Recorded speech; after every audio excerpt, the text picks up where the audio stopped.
Hello everyone, welcome back to my channel. If you're new here, hi, my name's Claire and this is Yoli. I make videos all about houseplant care, sharing tips and tricks I've learnt over the years to help keep your plants happy and healthy. And today I thought I would take you through another of my top 10 favourite hanging and trailing plants, give you some fun facts on them, give you some care tips, do a little show and tell.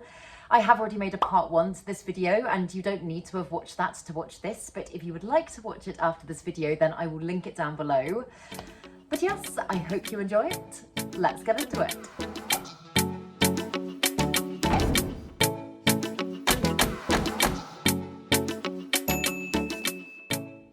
So the first plant is the Tradescantia albovitata, and this one's native to Eastern America and it is just the most, I just knocked a leaf off it. Oops.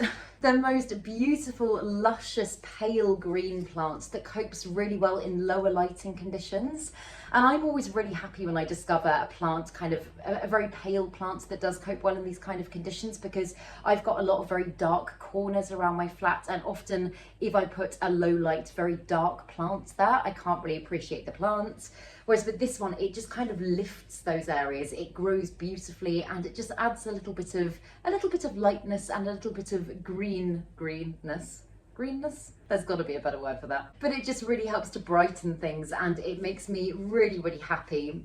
This one's currently living on top of my fridge, which kind of gets like low to medium light and it trails down and I think it looks beautiful there. It grows so quickly as well. I am constantly chopping this plant back. I've got sections of it propagating all around my flat because if I didn't chop it back, it would just trail down onto my cooker and that's not particularly practical. But my aim is at the moment to probably, with the sections that I'm propagating, pot them all back up with this plant and just get it a little bit fuller, because this plant started as a rescue plant and it was very straggly and it really wasn't doing very well. And I did rehab it and on the whole it's doing a lot better, but it is just a little bit thinner than I would like. And ideally I'd like a lot of the growth on top to be a little bit more bushy. So that is my grand plan with the plant. But I would say if you're a beginner or if you're kind of just getting into houseplants, this one is a fantastic one to get started with. It's incredibly adaptable in terms of its lighting conditions, its humidity needs. It's also amazingly drought tolerant for how foliagey it is. I know that sounds like a weird thing to say, but there's some very kind of leafy foliagey plants that you wouldn't expect to be quite so drought tolerant. And this one really is. This one goes weeks and weeks and weeks without water. But the only thing with it is very, very breakable. Even just, I broke a leaf off as I started talking about this plant. And I think because it is so kind of like, I want to say like poppable, it's so succulent and fragile, it is very easy to break bits off it. I say that because I have actually just broken another bit off it, but this section will propagate really, really easily. And in terms of propagating this plant, what I'll do with this section is I'll literally just stick this bit down into water, and probably within the next week or two, I should have a really good root system on there. These little bumps just here and here on the stem, those are the nodes, and that's the point at which roots will grow from. And as I say, for me, propagating in water with this plant has been the most effective way to do it, and it just roots in no time at all. So yeah, that's another one for the propagation pile. But the important thing to remember with this plant is that although it's only mildly toxic, it is still toxic. So if you've got small children or pets, that's definitely something to take into consideration. But as I say, it makes the most wonderful hanging plant. So I feel like often just raising things up can help to eliminate those issues anyway. But yeah, I think it's gorgeous. I love it so much, and it's one that I would 100% highly recommend. Did you know that there are currently around 60 known species of Tradescantia, most of which are typically grown as hanging plants? Although it's not a succulent, the stems can store a fair amount of water, making it extremely drought tolerant. And this next one's one that I definitely don't speak about enough, but it just has got a lot of personality and it's a really cool, kooky plant. It makes me very happy. It is the Ripsalis bakifura, and this one's native to Central and South America. And oh my goodness, just look at the texture of it. It's kind of like, it's almost like strands of hair. It's just really, really cool. I just love this plant. And although it's one that I don't speak a huge amount about on my channel, it means a lot to me. I got this plant a few years ago on the rescue shelf at B&Q. It had horrendous root rot. It only had about maybe like 20 strands. It was very sparse and it didn't look good at all. I rehabbed it, I propagated it, I've got it looking lovely and full again, and it's just one that I'm therefore really, really proud of. And this one does grow best in bright indirect light. I've got it hanging just here in my bedroom window at the moment, and it seems really, really happy in that spot. But otherwise it is a very low maintenance plant. It's one that I water maybe like once a month at the moment. I wait till the soil is pretty much bone dry before I go in and water it again. And touch wood, it hasn't really given me any grief in the time that I've had it. It was a little bit slow to get started when I was first trying to rehab it, but since it's got going, it's just been a joy to grow, and one that I'm really grateful to have in my collection. I'm also pretty sure, and I'll check this and I'll put it on the screen if I'm wrong, but I'm pretty sure I'm right in saying that all Ripsalis are non-toxic. When I say non-toxic, I still obviously wouldn't recommend eating them or rubbing them on you or your children or your pets. But I am pretty sure that it is a non-toxic plant as well, so that is a bonus. But yeah, it's just a really cool, really cheeky one, and one that I would recommend if you're looking for something a little bit funky. Ripsalis bakifura is commonly known as the mistletoe cactus. It's an epiphytic cactus, meaning that in its natural habitat it typically grows attached to other plants or rocks instead of directly from the soil. And this next one usually lives on the hanging rail here just behind me, but it is the Hoya Rapadafora, and I absolutely love this Hoya. I love the length of its leaves, and I love the kind of beautiful black edges to all of its leaves. They're just so, so, so beautiful. And I find this a really rewarding plant to grow, but it is a very, very slow grower. So although it's very unlikely to give you any grief, it really, again, it's one that's very, very drought tolerant. It copes amazingly in lower lighting conditions, but it is just very, very slow. I think I've had this one for probably about a year now, and I think it's only given me maybe 4 or 5 leaves in the time that I've had it. I know some people do tend to trellis their Hoyas, and to be honest, this one's not a particularly tenderly Hoya, so I haven't really thought to do it with this plant, and I've seen lots of other people having success with it as a hanging plant. So it's healthy, it's happy, it is just a little bit slow. But it is a plant that's non-toxic, so if you've got children or pets, it's a great one to have about. You don't have to have it hanging, you could have it trailing. And I just think the texture of this plant, with the length of its leaves, it almost, there's a bit of it that almost kind of reminds me of green bananas or like sugar snap peas or something. I don't know, it's just a very unusual Hoya, and it's very different to any others that I've got in my collection. I do also have the Hoya Rapadafora tricolour, which is basically just the variegated version of this, and I am growing that one on a trellis with not that much luck, to be honest. So I would say it's probably just down to the type of Hoya as opposed to the way that it's grown in terms of the speed of its growth, in my experience. But as I say, it's a very rewarding one to grow, because when it does give you new growth, it makes a big impact on the plant. So I always get so excited when I see it putting out new leaves.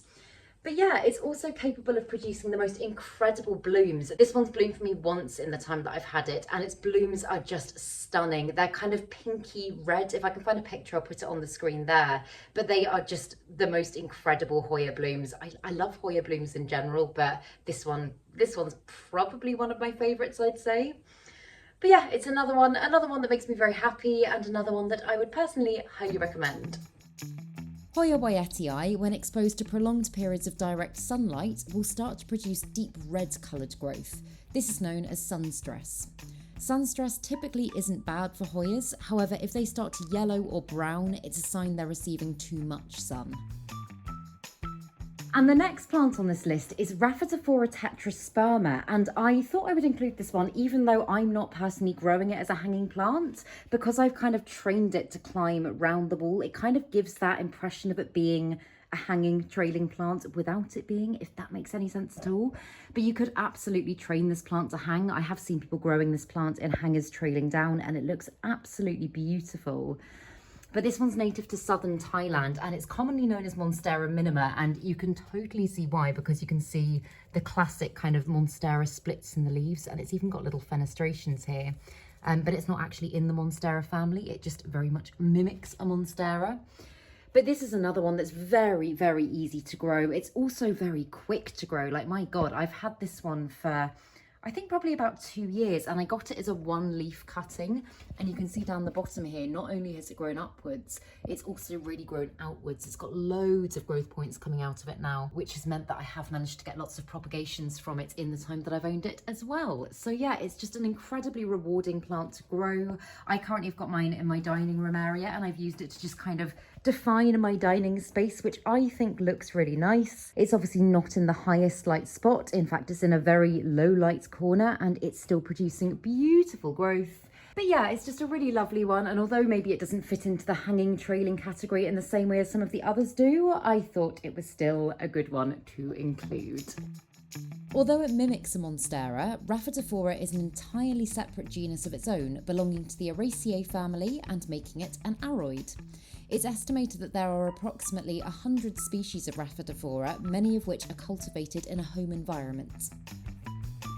And I've actually just come to show you this one and realised how dehydrated it is, but it is the Hoya parasitica black margin, and this one's native to tropical and subtropical Asia, and usually its leaves are not this curly. I'll put a clip in of what it looks like when it's lovely and hydrated, because although it still looks beautiful and it will absolutely bounce back from this, it is just a little bit dishevelled compared to how it usually looks.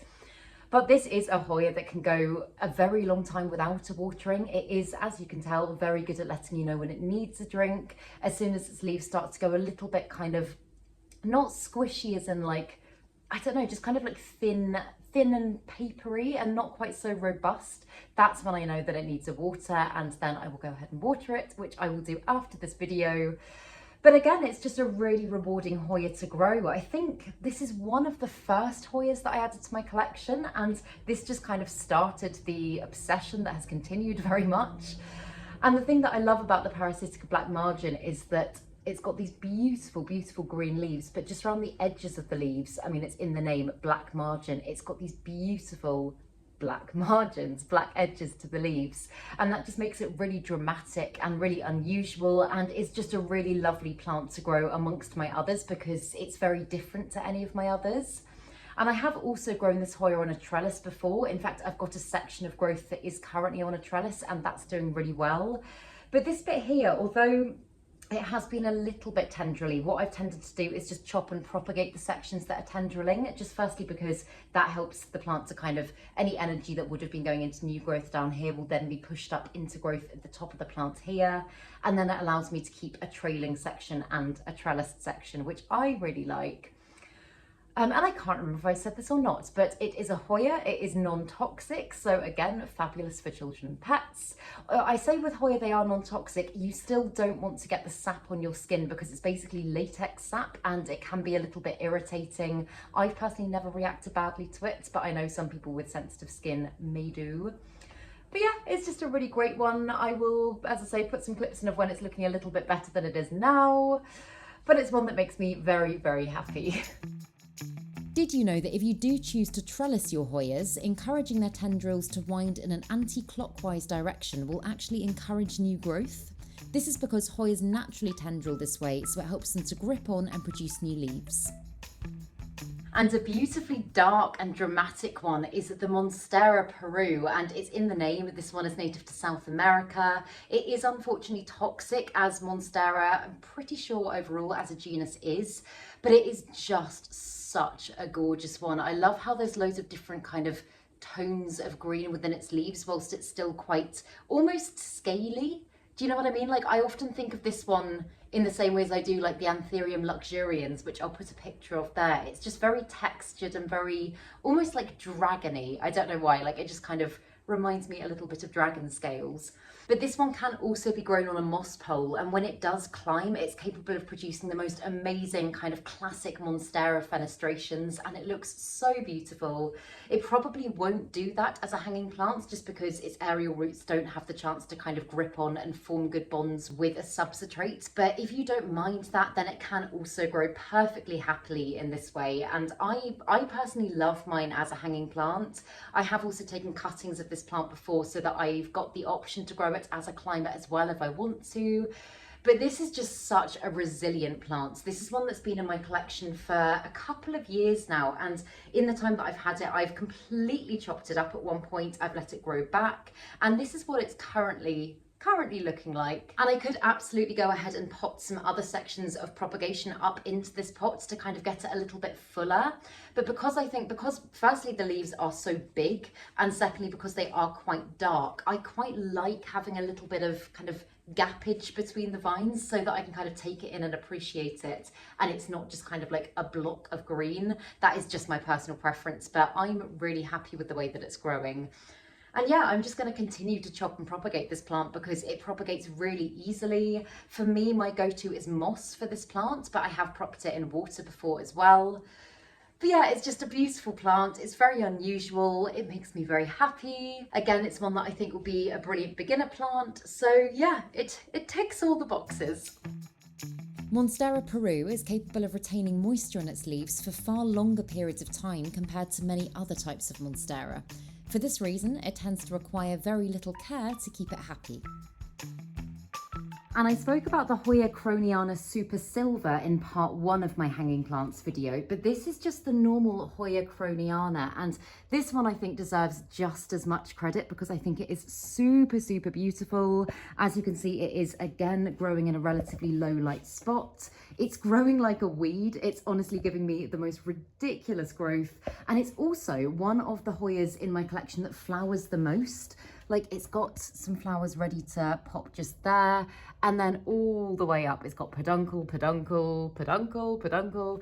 It flowers all the time and its blooms just smell amazing. And this one's native to the Philippines. It is also non-toxic, so brilliant if you've got children or pets. And I just think because its leaves are so small, it just adds a beautiful texture. Like, I really like just having it in that little corner of my home. I think it just, I don't know, it just adds a nice little bit of plantiness without feeling too, like it's too much, like it's not too massive and leafy and foliagey. But it's also another one that is incredibly drought tolerant. I really don't do a lot to it. I water it once every couple of weeks at the moment, and it's very, very happy there. So yeah, it just kind of ticks all the boxes. It's a wonderful plant. It gives me beautiful growth. It's a relatively fast growing Hoya. And yeah, it's definitely up there on my favourites list. The majority of Hoya flowers grow in ball-shaped clusters or umbrels, similar to mop-head hydrangeas. Each cluster can contain up to 40 individual flowers, which will rebloom from the same peduncle each time after dying back. And this one I included recently in a video that I made about plants that I just don't speak about enough. It is the Scindapsus argyraeus, and this one's native to Southeast Asia, and I just think it is the most beautiful, beautiful hanging plant. I say hanging plant, I've currently got mine trailing off my cabinet in my bedroom, but its leaves are just so stunning. They're just so velvety and speckled, and the little splashes on its leaves are actually silver, and when they catch the sunlight they sparkle. They're just so, so, so pretty, and it's a plant that just makes me really, really happy without having to do that much too. This is another one that also copes really well in lower lighting conditions. The spot that I've got it in my bedroom, which I'll put a clip in of on top of my cabinet, doesn't get a lot of natural light. It gets kind of like medium to low light, and it's still giving me really, really beautiful growth. And it is also another plant that's very, very easy to propagate. I personally like moss propagation for this plant. I know you can do water. I just find water takes a little bit more time on the whole, so I tend to opt for moss propagation nowadays. But it is unfortunately a plant that is toxic, so that's something to take into consideration. But apart from that, I don't think there's any negatives to this plant. I think it's just wonderful, and I absolutely love it. Did you know Scindapsus plants have the most amazing ability to suddenly and randomly produce leaves that replicate others within the genus? The reason for this remains a mystery. And then this one here, this massive one here, is my Philodendron Hadoracium, which is commonly known as the heartleaf philodendron. And this one previously was living through in my living room, and I've just decided to relocate it because I didn't particularly want to chop it, but it was just getting so long.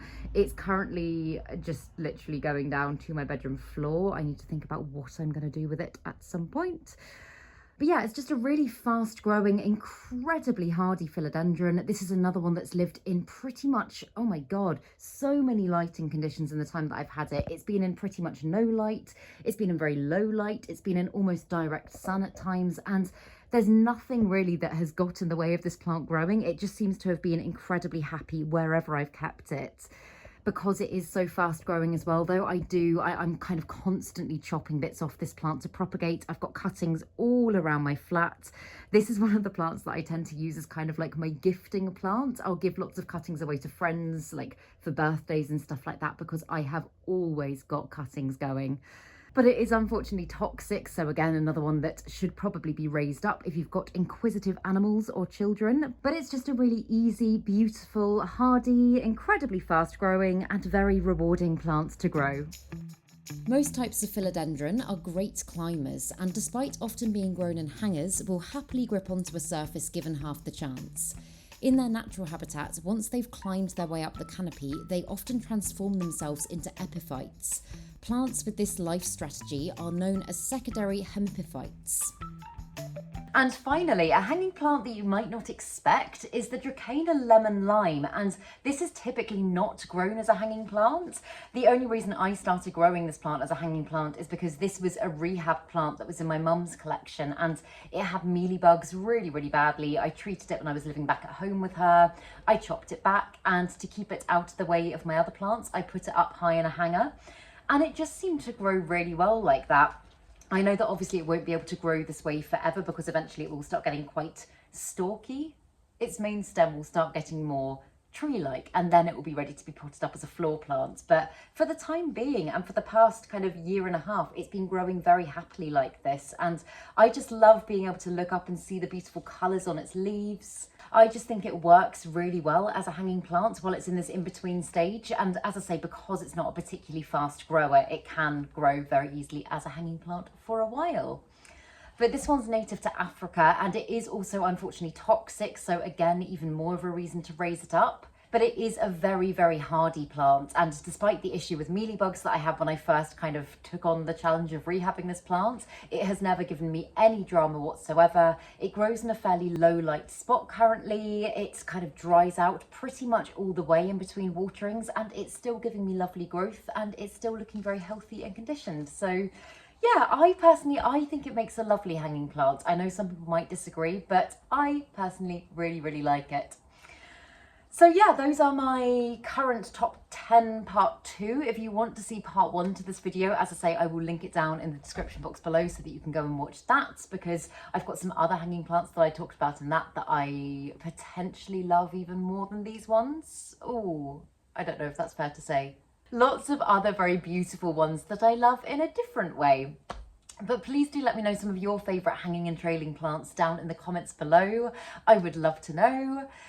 And yeah, I really hope that you enjoyed this video. And if you did, please make sure to give it a thumbs up, subscribe to my channel, have a lovely day, and I will see you in the next video.